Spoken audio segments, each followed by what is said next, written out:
Nadine Dorries' seat is going to be contested in the middle of October rather than at the beginning of October, and therefore she's not going to interfere with the party conference. I'm sure there's a general sigh of relief from Number 10 and the Conservative Party High Command, but I don't think it's going to turn round the fortunes of the government at the moment.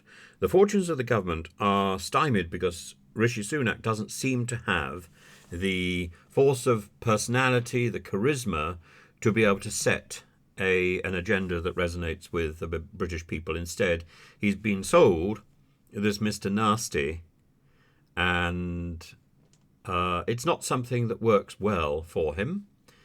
And he keeps Suella Braverman close because he thinks everything is going to be deflected onto her. He's wrong. In the end, he takes responsibility. And the British people, despite what you may read in the comments section, despite what you may hear occasionally in the mainstream media or on the pages of some of the tabloids, the British people do not respond well to the mistreatment of the vulnerable. And among those people who would be defined as vulnerable would be refugees, asylum seekers, and the idea that anybody is an illegal migrant. I mean, this term has now become part of our language, but it was there in the days of Mrs. Thatcher. Mrs. Thatcher was very clear. Illegal migrants should be sent home.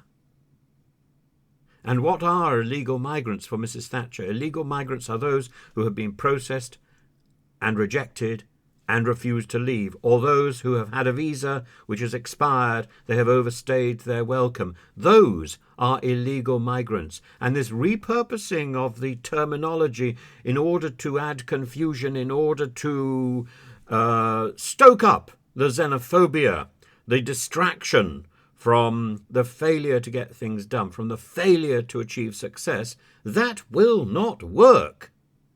All it will do is ensure that the Conservative Party fails in the next election and probably remains in opposition, if that.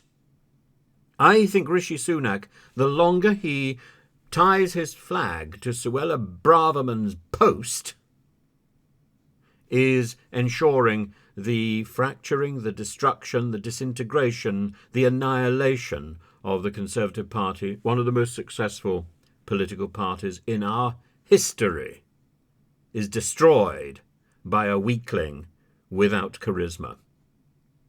I'm really, really, really shocked.